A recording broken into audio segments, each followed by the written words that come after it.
আমি তুমি, ভগবান অর্জুনকে বলছেন আমি তুমি। এই সমস্ত রাজারা আমরা সকলে পূর্বেও ছিলাম, এখনো আছি এবং ভবিষ্যতেও থাকবো। তার মানে আমরা পূর্বের জন্মেও ছিলাম, এই জন্মেও আছি এবং ভবিষ্যৎ জন্মেও আমরা থাকবো। এই জেনে পণ্ডিতগণ কখনো শোক করেন না। যেমন জীবের এই দেহে বাল্য, যৌবন এবং বার্ধক্য কালের গতিতে উপস্থিত হয়। মানে আমাদের প্রথমে ছিল বাল্যকাল, তারপর ছিল যৌবনকাল, তার পরবর্তীতে আসবে বার্ধক্যকাল। ঠিক এইভাবেই কালের গতিতে আমাদের দেহান্তর প্রাপ্তি বা মৃত্যু হবে। এই বিষয় নিয়ে কখনো শোক করা উচিত নয়।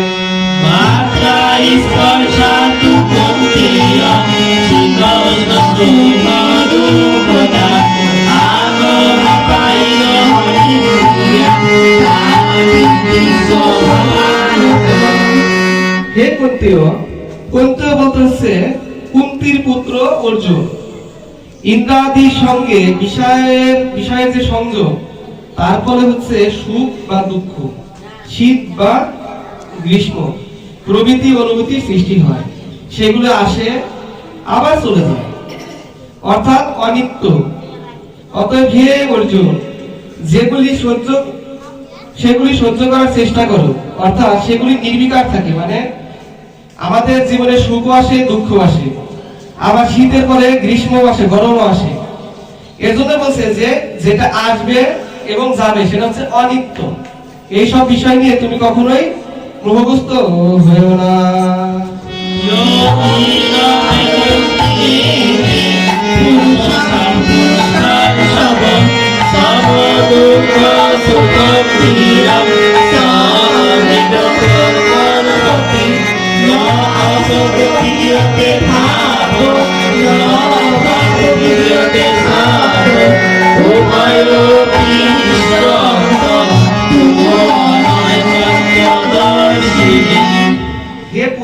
পুরুষ শ্রেষ্ঠ, মানে পুরুষদের মধ্যে শ্রেষ্ঠ বলে আখ্যায়িত করা হয়েছে অর্জুনকে।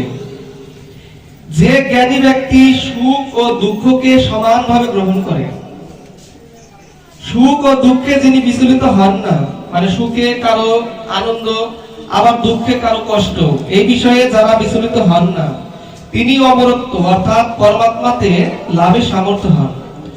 অসৎ বস্তুর ভাব নেই, সৎ বস্তুর অভাব নেই। অসৎ বস্তু কখনো স্থায়ী হয় না, আর সৎ বস্তু কখনো বিনষ্ট হয় না। তত্ত্বদর্শীগণ এই সৎ ও অসৎ উভয় প্রকৃতির যথার্থ স্বরূপ সম্যক জ্ঞান ভাবে জানেন, তাই তারা অমরত্ব লাভ করে।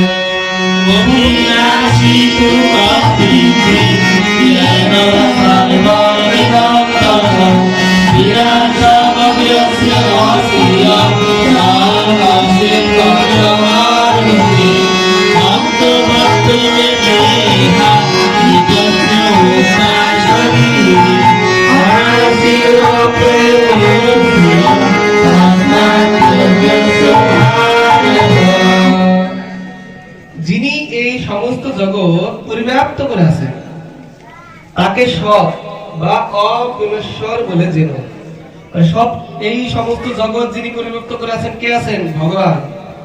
তিনি হচ্ছেন সৎ এবং অবিনশ্বর, যার কোনো বিনাশ নেই। কেউ এই অব্যয় স্বরূপে বিনাশ করতে পারবেন না। আত্মা যেমন দেহকে আশ্রয় করে অবস্থান করেন, সে দেহ নশ্বর বলে কথিত হয়েছে, কিন্তু আত্মা নিত্য, অবিনাশী ও প্রমাণের অতীত। অতএব হে ভারত, তুমি উঠে দাঁড়াও এবং যুদ্ধ করো।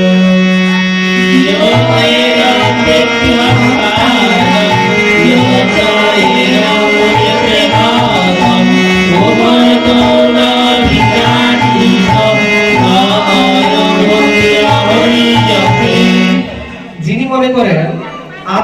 কাউকে হত্যা করেন।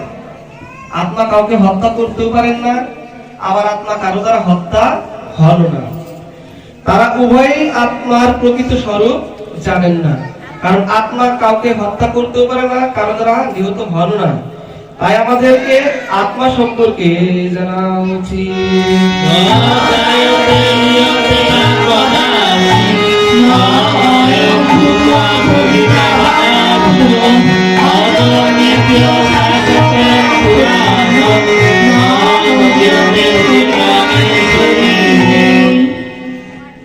আত্মার বৈশিষ্ট্যটা আমরা একটু জানি।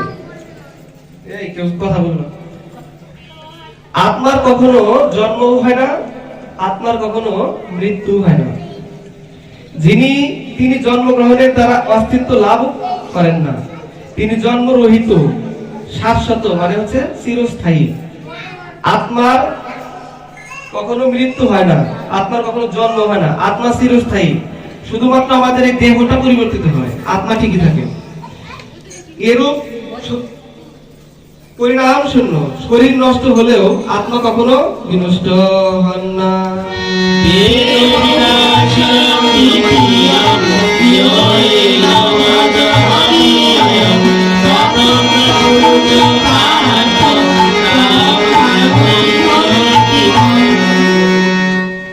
হে পার্থ, পার্থ হচ্ছে অর্জুনের একটি নাম। আত্মাকে অবিনাশী, নিত্য, শাশ্বত, জন্মরহিত ও অক্ষয় বলে যেন। যে পুরুষ এই সত্যকে জেনেছে তিনি কখনো কাউকে দ্বারা হত্যাও হন না, আবার কাউকে হত্যাও করতে পারেন না।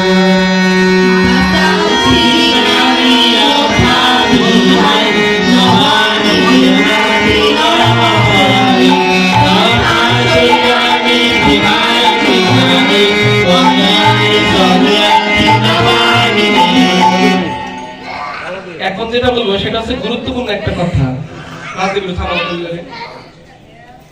পিছন থেকে এরকম শব্দ করেন কিসের জন্য? সর্বোচ্চ গুরুত্বপূর্ণ কথা হচ্ছে এই শ্লোকটা, একটু মন দিয়ে শুনবেন। আত্মা কি? আত্মার স্বরূপকে আমাদের জানা উচিত। আমরা মৃত্যু বলি না, মৃত্যু কখনো আত্মার মৃত্যু হয় না, মৃত্যু হয় শরীরে। আমাদের একটা জামা কাপড় পুরাতন হয়ে গেলে সেটা কি করি? ব্যবহার করি? সেটা আমরা কি করি? ফেলে দেই। আত্মাও ঠিক তেমনি একটা নির্দিষ্ট সময় ছেড়ে হয়ে যায় তখন হচ্ছে এই একটি দেহ থেকে অন্য দেহে আবার নতুন করে জন্মগ্রহণ করে।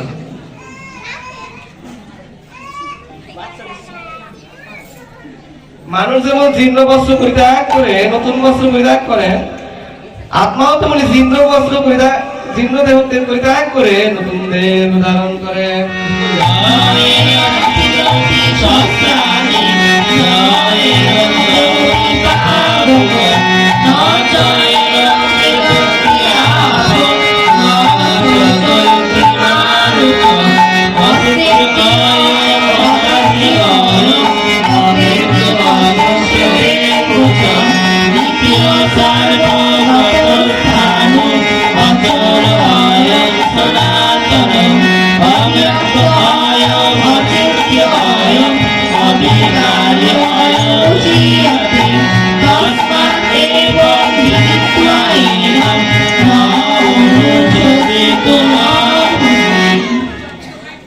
তাহলে আত্মা সম্পর্কে আরেকটু জানার চেষ্টা করব।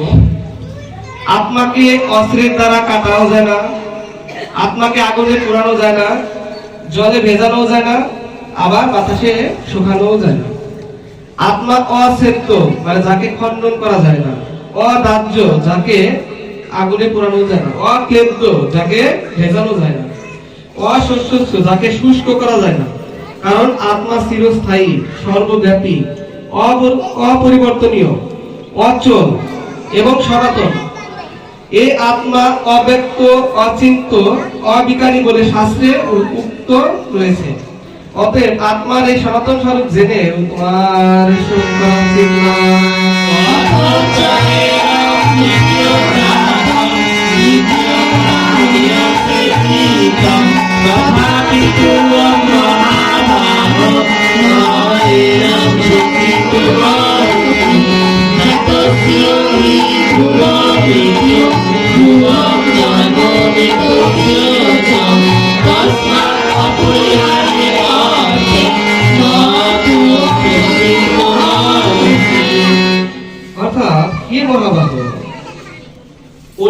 আরেকটি নাম ভগবান আখ্যায়িত করেছেন মহাবাহুদেব।